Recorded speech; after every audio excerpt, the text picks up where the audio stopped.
كنتم أعداء فألف بين قلوبكم فأصبحتم بنعمته إخوانا. قال رسول الله صلى الله عليه وسلم: المسلم أخو المسلم. وقال في مقام آخر: المسلمون كجسد واحد، أو كما قال عليه السلام. نفرت کی بات ہے نہ عداوت کی بات ہے، نفرت کی بات ہے نہ عداوت کی بات ہے، میری زباں پر صرف محبت کی بات ہے. اس دور انتشار میں آپس کی دشمنی سوچو جو غور سے تو قیامت کی بات ہے. دیوار نفرتوں کے گراؤ تو بات ہے، انسان کا شعور جلاؤ تو بات ہے. غلمت میں زندگی کی محبت کے نام پر قندیل دوستی کی جلاؤ تو بات ہے. میرے محترم بزرگوں اور دوستوں، رب کائنات کا عظیم احسان و کرم ہوا کہ مالک دو جہاں نے ہمیں اس پر نور اور بابرکت اجلاس میں بیٹھنے کی توفیق دی. اللہ اس پروگرام کو قبولیت سے نوازے، آمین.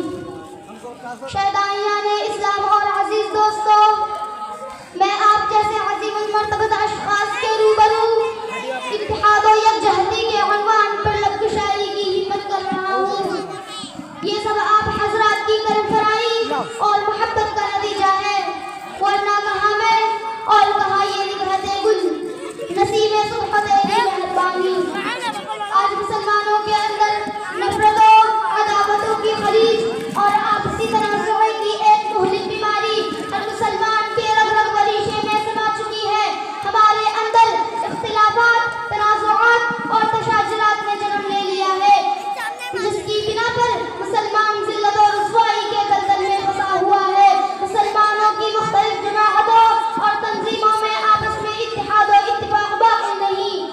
کوئی اپنے آپ کو سنی کہتا ہے، کوئی اپنے آپ کو شیعہ کہتا ہے، کوئی اپنے آپ کو مودودی کہتا ہے، کوئی اپنے آپ کو بریلوی کہتا ہے، کوئی اپنے آپ کو دیوبندی کہتا ہے. مسلمانوں کی مختلف جماعتوں اور تنظیموں نے آپسی اتحاد و اتفاق باقی نہیں رکھا. ایسا کیوں ہو رہا ہے؟ اس کی وجہ کیا ہے؟ صرف ایک بنیاد ایسی ہے جس پر مسلمانوں کے تمام گروپ اور تمام تنظیمیں ایمان رکھتی ہے. وہ بنیاد قرآن و حدیث ہے. قرآن پر سنی، شیعہ، مودودی، بریلوی، دیوبندی اور تمام تنظیمیں ایمان رکھتی ہے. قرآن کی فریاد و للکار سننے کے لیے تمام جماعتیں اور تمام تنظیمیں ایک پلیٹ فارم پر آ سکتی ہے، سب متحد ہو سکتے ہیں. برادران ملت، نفرت و تنازعات کی خلیج کو دور کیا جا سکتا ہے، عداوت و تشاجرات کی دیوار کو منہدم کیا جا سکتا ہے. شرط یہ ہے کہ ہم قرآن کی للکار سننے والے ہیں.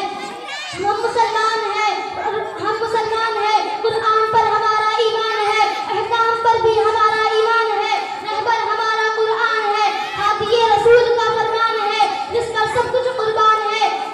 تو آئیے قرآن کا فرمان سنیے، رسول کا فرمان سنیے. قرآن کہتا ہے ان ھذا امتکم امۃ واحدۃ وانا ربکم فاتقون. جب قرآن ہمیں یہ کہہ رہا ہے، رسول کا فرمان یہ بتا رہا ہے کہ ہمیں ایک جسم کے مانند ہے، تو پھر ہمارے اندر اختلافات نے جنم کیوں لیا؟ ہمارے اندر تنازعات و عداوت پیدا کیوں ہوئی؟